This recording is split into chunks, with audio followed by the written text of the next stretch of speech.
नमस्कार दोस्तों, आप सभी का एक बार फिर स्वागत है हमारे इस यूट्यूब चैनल पर। और जैसा कि हमने कल के वीडियो लेक्चर में देखा था, इल्यूमिनेशन का या इल्यूमिनेंस का अपन ने एक इन्वर्स स्क्वायर लॉ देखा था। ये कल के लेक्चर में अपन देख चुके हैं। जिन्हें ज़्यादा डिटेल में देखना है वो कल का लेक्चर देखें दोबारा। Inverse square law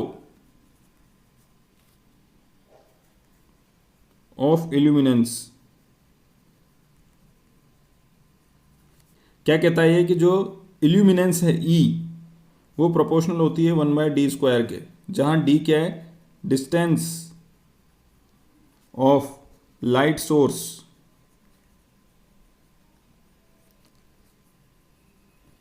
from the surface.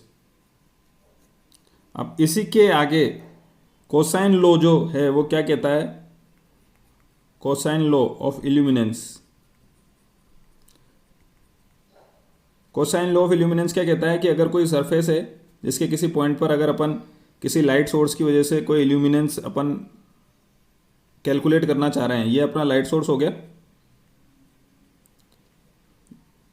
और इस पॉइंट पर अपन इल्यूमिनेंस चेक करना चाह रहे हैं, तो इस पॉइंट पर जो परपेंडिकुलर होगी उस परपेंडिकुलर और इस इंसिडेंट होने वाली लाइट, जो रोशनी इस पर पड़ेगी, जो लाइट यहाँ पड़ेगी, तो उस ल्यूमिनस इंटेंसिटी कि जो भी लाइट होगी उस लाइट के और इस नॉर्मल के बीच में अगर एंगल थीटा है, तो यहाँ पर पड़ने वाली जो भी इल्यूमिनेंस होगी वो इल्यूमिनेंस ई प्रोपोर्शनल होगी किसके, इस कॉस थीटा के।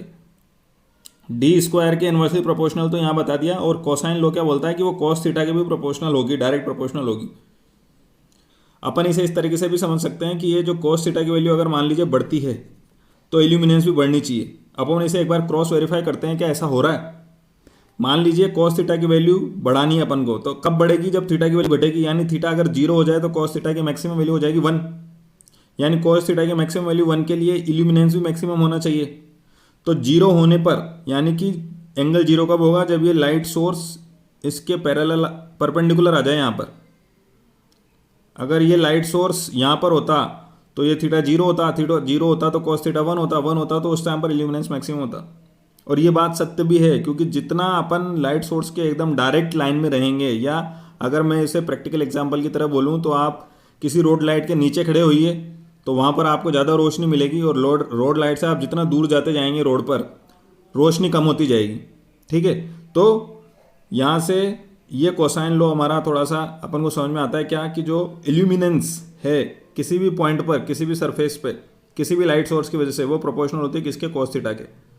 और इसका जब मैं फॉर्मूला लिखता हूँ तो इल्यूमिनेंस कैसे निकालते हैं अपन, I0/d² कॉस थीटा। जहाँ पर ये थीटा अपन को पता है क्या है, कि यहाँ पर पड़ने वाली लाइट, इस लाइट सोर्स से इस पॉइंट पर पड़ने वाली लाइट और इस पॉइंट पर बनने वाले परपेंडिकुलर के बीच का एंगल। डी क्या है, डी ये डिस्टेंस है, लाइट सोर्स और उस पॉइंट के बीच का डिस्टेंस। और I0 क्या है, I0 is the luminous intensity. जिस ल्यूमिनस इंटेंसिटी की ये लाइट छोड़ रहा है अपना लाइट सोर्स, वो अपनी क्या होती है, I0।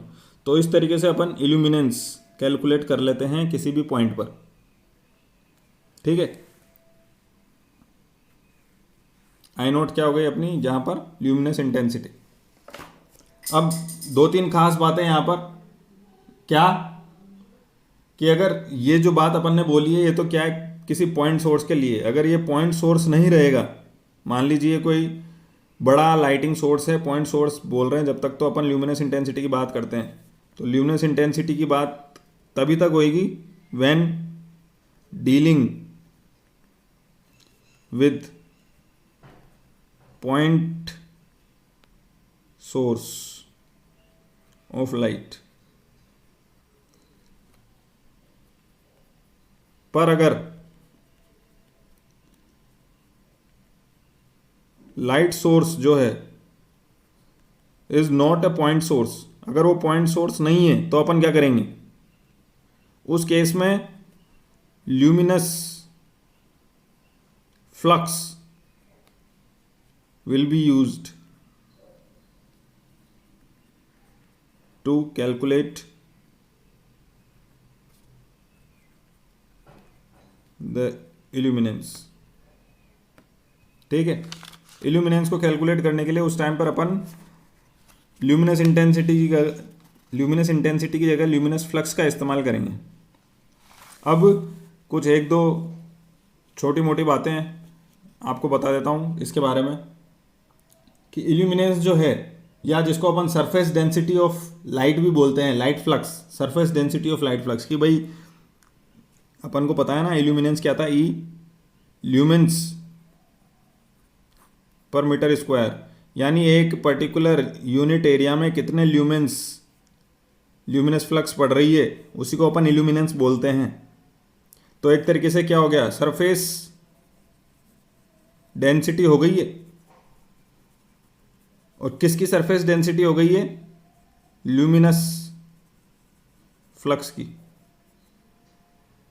ठीक है ना। तो जो इल्यूमिनेंस है अपना, या जिसको अपन सरफेस डेंसिटी भी बोलते हैं, लाइट फ्लक्स की या ल्यूमिनस फ्लक्स की,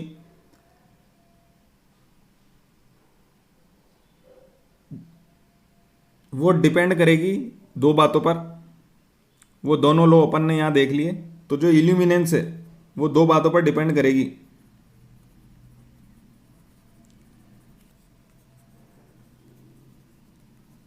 वो दो बातें क्या हैं, नंबर एक डिस्टेंस और नंबर दो एंगल। डिस्टेंस किसका, उस एलिमेंट्री एरिया का जिस पर अपन सरफेस डेंसिटी या जिस पर अपन ये इल्यूमिनेंस निकाल रहे हैं, elementary area from light source. और एंगल कौन सा, एंगल कौन सा, बिटवीन द लाइट या ल्यूमिनस इंटेंसिटी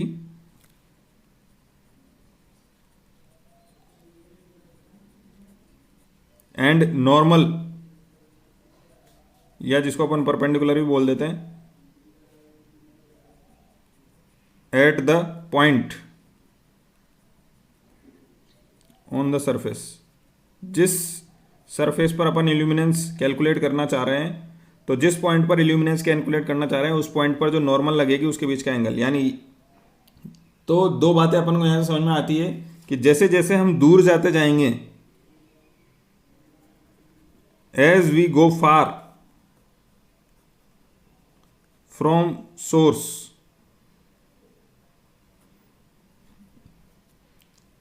ई डिक्रीजेज, यानी इल्यूमिनेंस डिक्रीज होएगा, यानी रोशनी कम होएगी।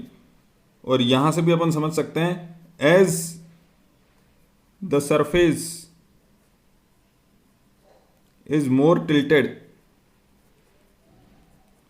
जिस भी सरफेस पर अपन को रोशनी करनी है, अगर वो ज़्यादा टिल्टेड है तो भी इल्यूमिनेंस या रोशनी कम हो जाएगी उस सरफेस पर, ठीक है ना। तो ये दो बातें हो गई अपने सामने इल्यूमिनेंस के रेस्पेक्ट में। अगर इल्यूमिनेंस पर क्वेश्चन आता है तो आप उसका फॉर्मूला समझाइए, फॉर्मूले की दोनों टर्म समझाइए, दोनों किस पर डिपेंड करती है वो समझाइए, दोनों के लॉ समझाइए, इतना सब कुछ आप लिख सकते हैं। और अगर लॉ ऑफ इल्यूमिनेशन पर क्वेश्चन आता है तो आपको ये दोनों लॉ लिखने हैं, एक तो इनवर्स स्क्वायर लॉ और दूसरा कोसाइन लॉ ऑफ इल्यूमिनेंस। और फाइनली ये फॉर्मूला आप लिखेंगे और फिर इसको समझाएंगे, ठीक है।